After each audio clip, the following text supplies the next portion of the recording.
Every good truck needs a backup camera, right?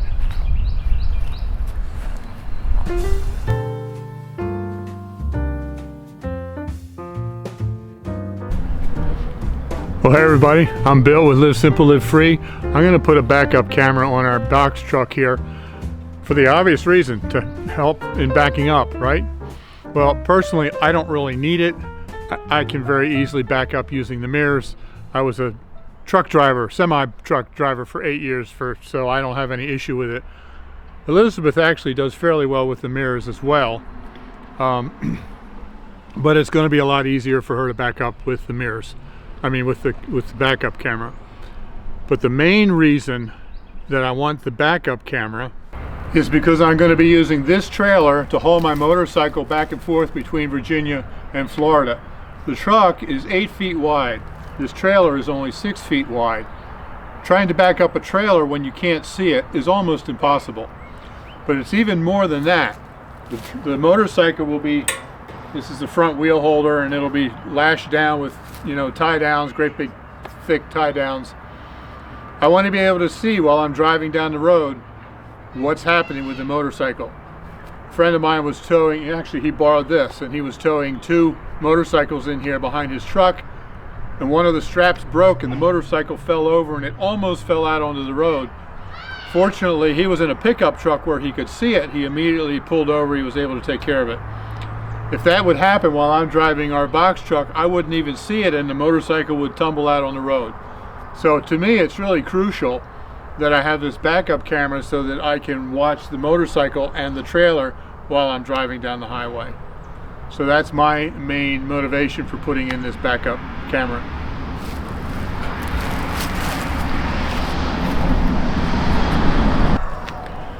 Now, I know there's all kinds of wireless technology nowadays, and you can get wireless cameras. I'm a little leery of that. I guess I'm old school, because I'm old. I have had issues before with things pairing properly, so I was really thinking that I would rather get a wired camera rather than wireless. I mentioned it to my son that I wanted to get a camera, and I didn't even mention that, but he said make sure you get one that's wired, not wireless. So that's the plan. However, I started thinking about how I'm going to run that wire. It's going to come from the back of the box all the way up there, and then I got to run it all the way here. I got to run it across this gap underneath, and then it's going to be running under the floor. I'm going to have to somehow bring it through the firewall. Then it'll be under the dashboard. I don't know how to get it up here. I'd end up with a wire running all the way across here. That's just more trouble than I want to do. So I guess I'm going to go with wireless. So I didn't have any idea what I was doing as far as looking for a camera. I didn't have anyone giving me any recommendations or anything. So I just went on to Amazon and I started looking all around. And this is what I came up with. Now, this doesn't even, right in here, doesn't even list the brand name, but here's the brand, but I just can't even pronounce it. But this is a wireless camera, and I read, it's got rave reviews. It's got 2 people that didn't like it. Everybody else gave it 4 stars or 5 stars. So I thought, well, okay, I'll give it a try. Fairly affordable, $119. You can hook a second camera to it if you want, which I did not. But so yeah, this is what I got, and I will put a link in the description below so that you can find it. Now, when I received this in the mail, it was well packaged. Everything looked really good except for one thing, one problem. There were no instructions. I was very surprised. There wasn't one piece of paper inside the box.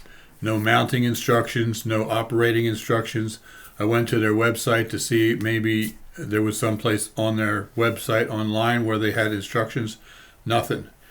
Generally, if they don't put instructions in the bag or in the box, they at least give you a URL link where you can go and download the instructions. This had absolutely nothing. So, like I said, it really surprised me. But fortunately, due to my superior intellect and experience, I was able to muddle my way through it and figure out how to get it installed. It wasn't really all that difficult if you have any kind of DIY or electrical experience at all. It just really surprised me there were no instructions. Although the camera is wireless as far as sending the signal from the camera to the viewer up in the dashboard, I still have to get a wire to get power to the camera, and that's a challenge. In some of the reviews that I read online about people that put it on their box truck, they said that they just tied right into the center light up here, and it was easy. Some just replaced the light with this, some tied into the power there and put the light, the camera above it. Now that does mean you have to have the lights on for the camera to work, but that's not really an issue, I don't think. So I thought, oh, that'll be easy. So I went up there and looked at it, and it looks like it's just a rubber gasket around there, around the light, but it's not a rubber gasket, it's hard plastic, and I can't figure out how to get that light out of there. If it ever burns out, I don't know how you're supposed to replace it. I can't figure out how to get it out. And from the inside, it is completely encased inside of metal. I have no way to get access to the wiring inside of there. So that's very frustrating. That's not going to work.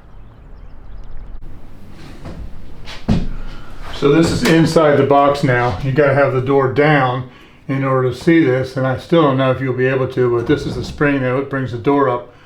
All the wiring and the lights are back here behind this metal piece here. Behind that, it's all one solid piece. I've got no way to get in there, so there's nothing that I can do. In fact, to even just to mount the thing up there, I'm going to have to somehow figure out how to drill up through here, and it's like double layers of metal. I haven't figured it out yet.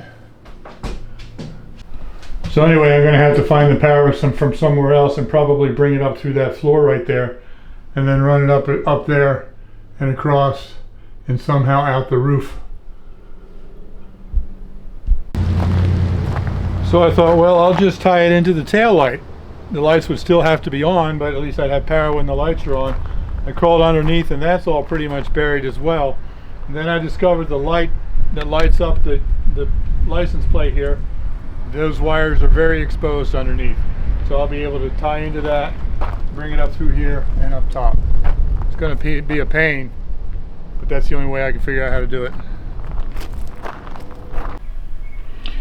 So the wire is going to run up here from the light on the license plate, and it's going to have to come up through the floor here and then run up along the wall. Now I bought these rubber grommets to cover that hole. It protects the wire from getting cut by the metal edge. It also makes it waterproof. Unfortunately, these are the smallest ones that I could find, and I only have two little wires running through there. These are really too big, but that's the only thing I could find. But they will definitely work.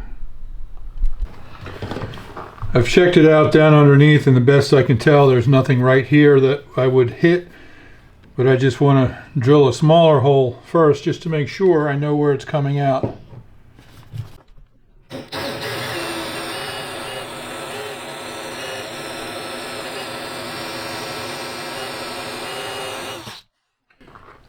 I'm going through several layers of aluminum here.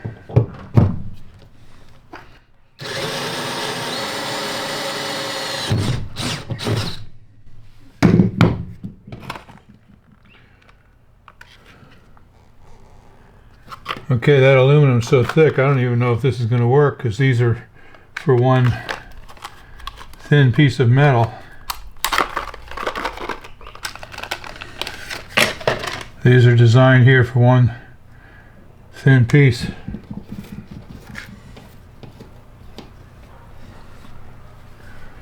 I don't even know if that's going to work. Okay, so I checked underneath, and that hole is fine. It doesn't run into anything. But that metal there is definitely thicker than this. This little grommet here is designed for just one thin piece of metal. So this isn't going to work the way it is. I'm hoping I'll be able to cut the lip off of the bottom and just drop it in there from the top. Maybe glue it in with caulk or something. I don't know what else to do. The wire has to go through here.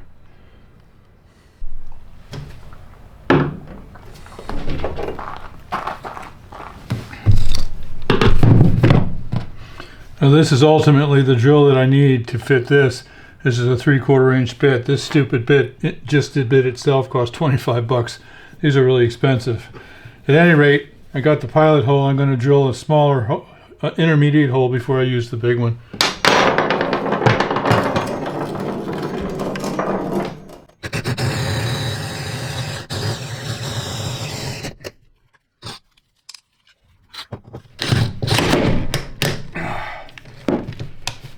That hurt.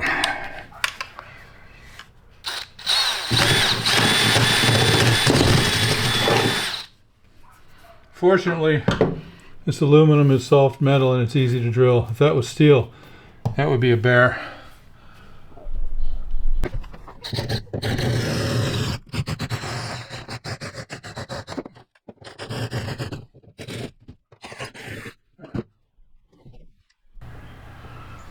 So this is the rubber grommet. It's got those two edges on it. So I took this one and I cut one of those edges off, which wasn't easy to do. I tried it with a knife and it wouldn't work. I ended up using scissors.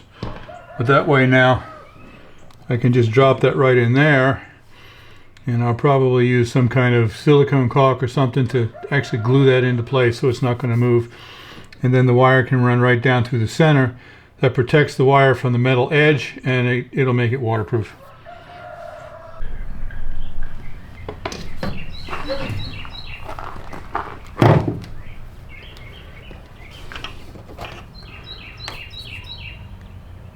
There's already a tiny little hole in the center.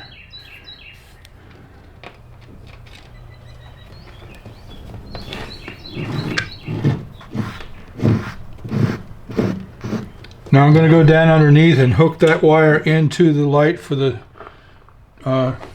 license plate. I won't be able to take the camera down and show you because there's no room, but I'm going to be using one of these clips that allows me to attach. If there's one wire running straight through, you just clip that on there and run the new one into that.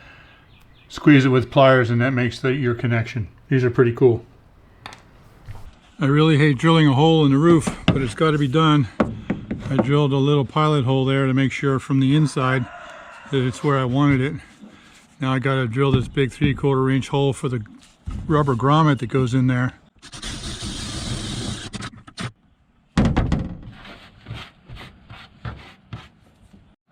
Now here's the camera, and it's attached to this short wire right there, and I got the grommet on it right there. Now when I used this grommet on the floor down below, the metal was real thick and it didn't really work. This is thin, so this should work fine.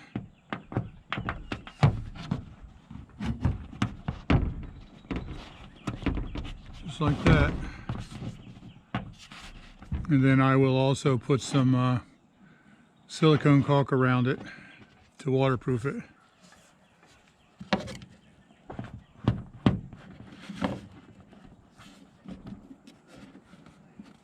Just like that.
These are self-tapping screws with a lock washer on it. And this is the mounting bracket for the camera.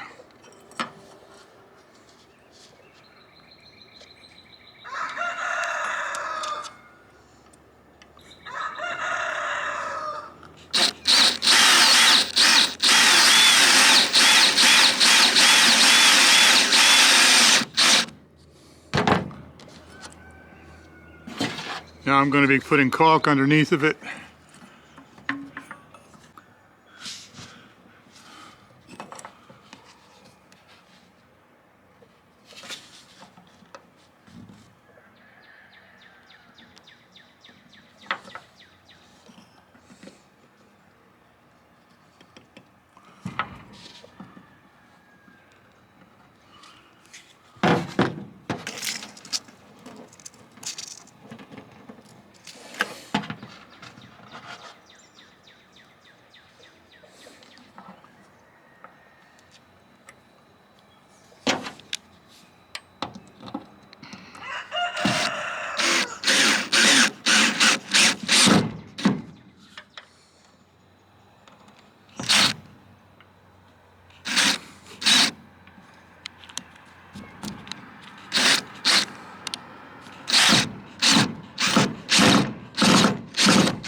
Okay, now I got this thing mounted up on the roof.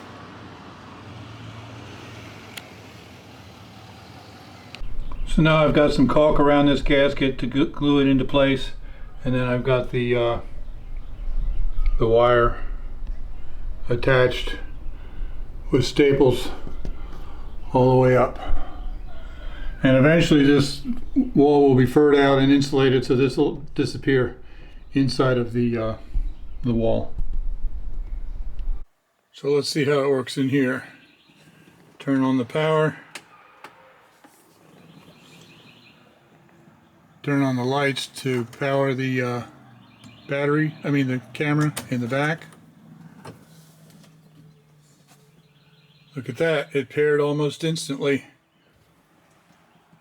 I'm very happy with that.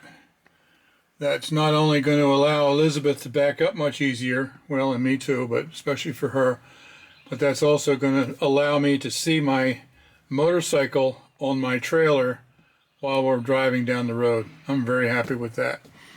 Of course, for right now, it's just sitting here. I got to figure out where to mount it, but this is a go.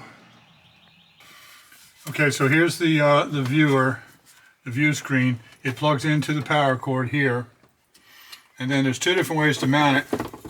I have this bracket right here that would go here, but that would mean screwing that into this dashboard, and it would ride right there. I don't know what I think about screwing it in there. This is, soft here. I don't know, is there metal under it? I just don't know what that is, and I don't know if I want to do that. The other way to mount it is a suction cup that attaches there and goes up here. I'll probably do that first, but in my experience with suction cups for a holder for a cell phone, it only works for about 6 months and then it quits working. So I'll probably do this for right now. This is still an option. I'll keep this, figure out what I'm going to do. So from this view, I should easily be able to see my trailer and my motorcycle back there. But we did an experiment. Elizabeth was sitting up here in the driver's seat, and I went in back, and she could see me. And then I walked up to the back of the truck, and I disappeared. She couldn't see me anymore. So she is concerned that there might be somebody right behind the truck that she can't see.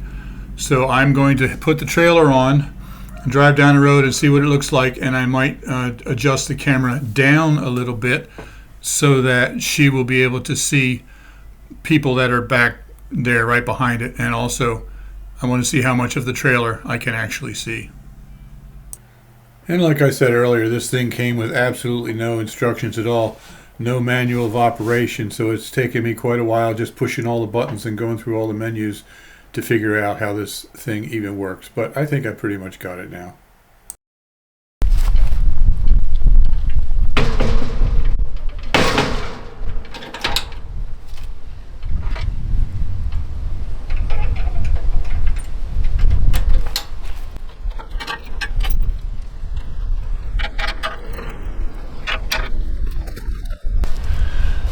One thing I like about this U-Haul truck is that it's already set up for towing, and it's got the big 7-pin thing there, and then it's got the 4-pin here. It's already done, both of them. Really cool.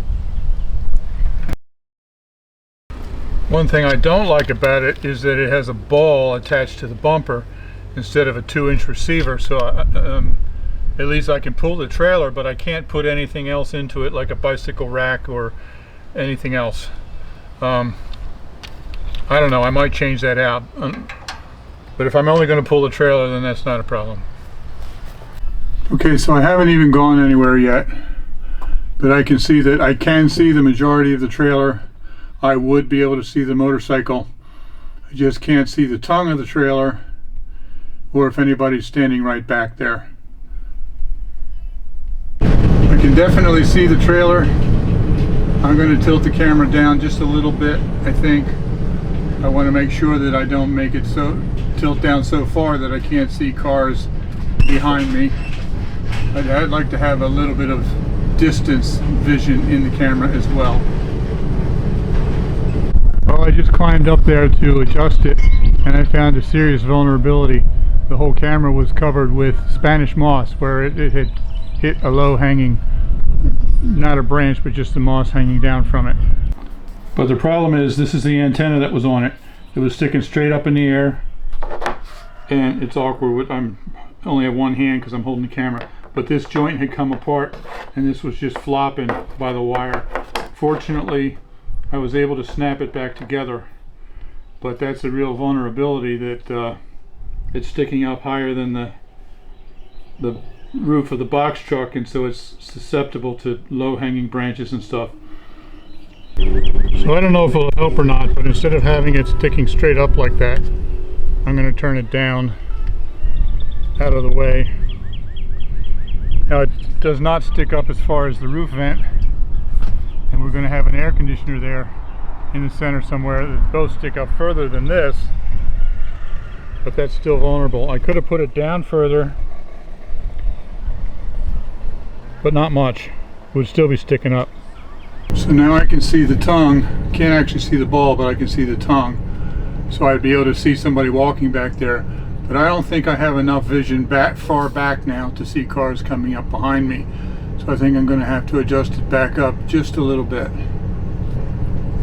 All right, I want you to go to the back and just walk up to the bumper and let me test if I can see you in the camera or not. Sure, hon.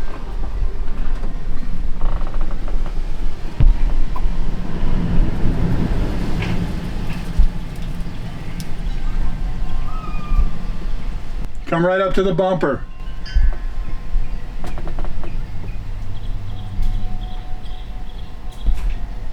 So when she went right up to the bumper, she disappeared in the camera, and I had her back up a little bit, and right here I could see her in the camera.